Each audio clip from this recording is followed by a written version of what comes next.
Issues थे, उन पे जो तय हुआ था उसका पालन नहीं हुआ, ये बात सही है, और मेरे सतत प्रयासों के बाद भी नहीं हो पाया। Majority, no question about it. आपके बारे में कहा था कि आप मुख्यमंत्री बनेंगे। अब ये सब बात छोड़िए अभी। बहुमत, जनता का आशीर्वाद, कांग्रेस की केवल सरकार नहीं लेकिन लोकनमुखी जनता की सरकार मध्य प्रदेश में स्थापित होगी कांग्रेस के नेतृत्व में, और ये सरकार का संकल्प होगा कि जनता की आशाएं और अभिलाषाएं को खत्म, bye bye, ta-ta, goodbye, गया। तो मध्य प्रदेश कांग्रेस पार्टी के दिग्गज नेता हार मानकर बैठ गए हैं। हम ऐसा इसलिए कह रहे हैं कि जब 2018 में मध्य प्रदेश में विधानसभा चुनाव हुए तब कांग्रेस पार्टी को बहुमत मिला और कांग्रेस पार्टी सत्ता पर बैठ गई। लेकिन अब शुरू होता है असली खेल।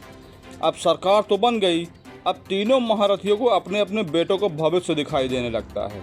पहला खेमा है ज्योतिरादित्य सिंधिया का, वहीं दूसरा खेमा है कमलनाथ जी का। अभी रुकिए, एक खेमा और हम आपको बताएंगे, दिग्विजय सिंह का। कांग्रेस के चाणक्य कहे जाने वाले दिग्विजय सिंह। सरकार क्यों नहीं चल पाई, आखिर क्या वजह रही कि सरकार गिर गई,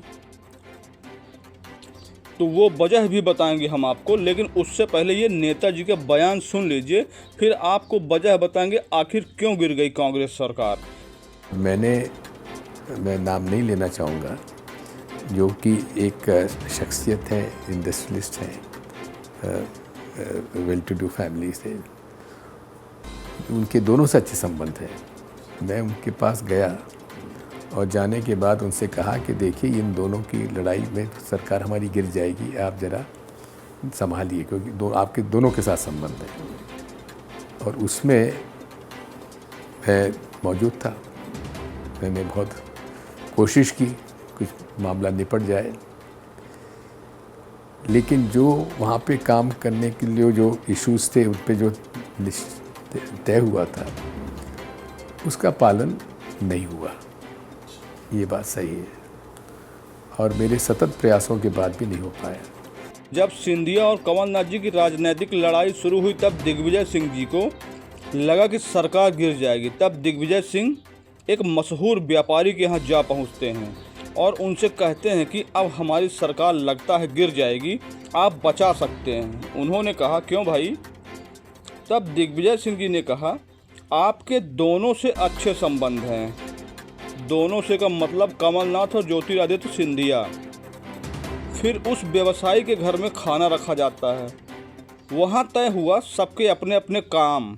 कुछ दिनों के लिए मामला टल जाता है, लेकिन जब वो काम ज़मीन पर होते नहीं दिखते हैं तो फिर सिंधिया जी बागी तेवर शुरू कर देते हैं और सरकार गिर जाती है।